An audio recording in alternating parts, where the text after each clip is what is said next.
Hello and welcome to the review of the Schuco 118 diecast model of the Porsche 550 Spyder as driven by American 50s movie actor James Dean, not to be confused by his contemporary namesake. Dean was a teenage heartthrob in the 50s and well on his way to become one of the movie greats of that era. He had only featured in 3 movies, East of Eden, Rebel Without a Cause and Giant. The latter 2 titles would only be released after his untimely death in 1955. What a lot of people don't know is that Jimmy was actually a real car enthusiast. He dreamt of racing in Formula 1 or competing at the Indy 500. He did do some races with the California Sports Car Club in 1955 with a Porsche 356 and he was actually quite successful at it. He even finished his first race at Palm Springs in 3rd place behind some faster cars. And that third became second when race winner Ken Miles was later disqualified in his specially modified MG. And yes, that Ken Miles. And if you don't know who this is, I suggest you watch the Ford vs Ferrari Le Mans movie that was recently released. After a few more race outings, Dean had to focus again on his film duties. He did upgrade his Porsche later on that year to a better model, the Spyder 550, which he nicknamed Lil Bastard. With his newly acquired race car, he planned to attend the races at the Salinas Airport racetrack on October 1st and 2nd. Unfortunately, Jimmy never got to the racetrack as he was killed whilst traveling to Salinas on that fateful September 30th, 1955.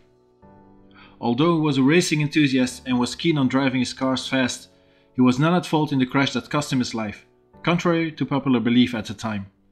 Dean's little Porsche collided head-on with a heavy Ford driven by Donald Turnipseed in the oncoming lane that was turning in too early into a left junction without signaling.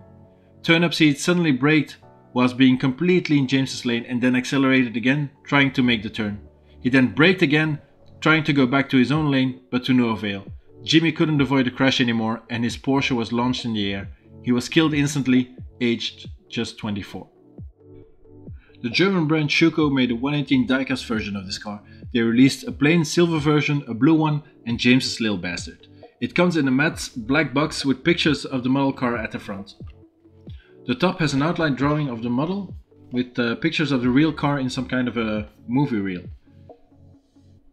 On the back there's a picture of the model again, but now seen from the back with added smaller pics of the details of the model car.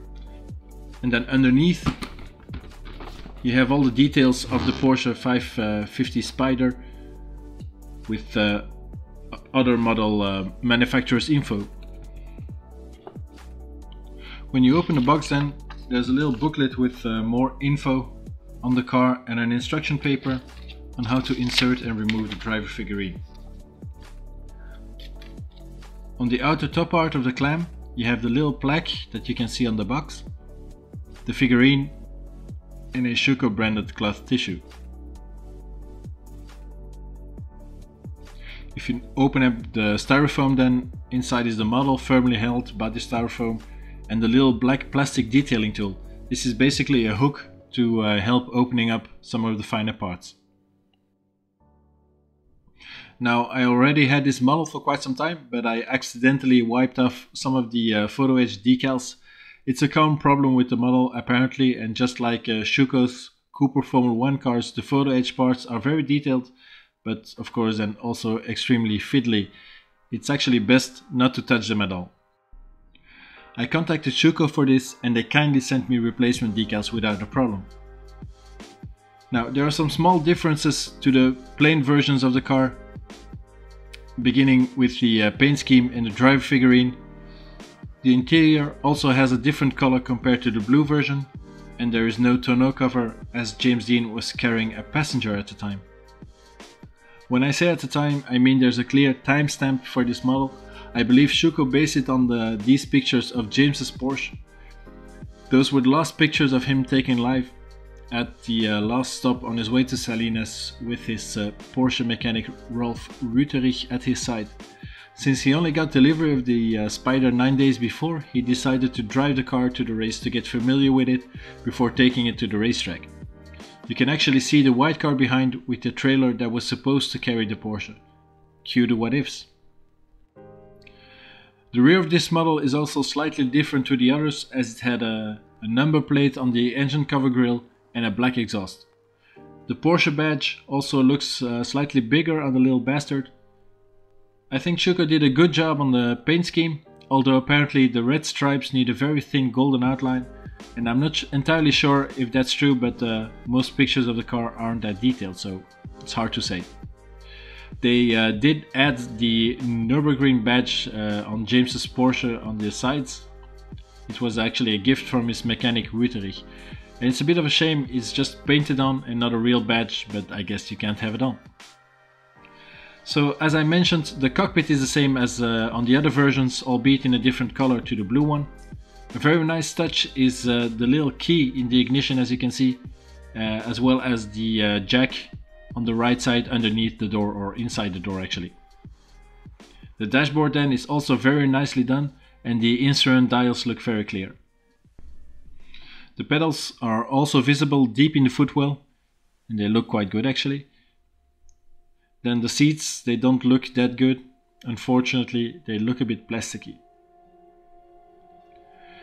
Then the front opens up, and the detail of the fuel tank is exquisite, with the metal covered leather straps and the battery leads, and the little fuel filler cap can be opened. The same level of detail is kept for the engine bay.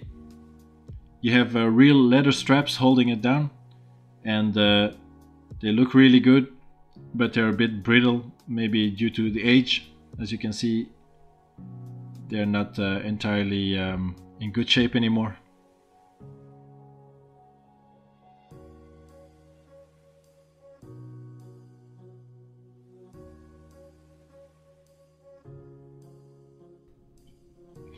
The engine cover does open up, but it doesn't fully open as the exhaust is actually in the way. But I guess it's the same on the real car.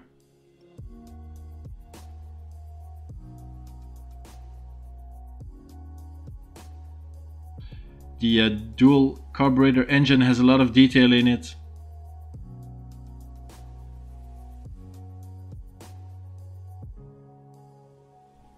And the spare wheel, which is behind it, has the same leather straps as the engine cover. And even the engine cover has real hinges, as you can see, and a little stand to hold it open.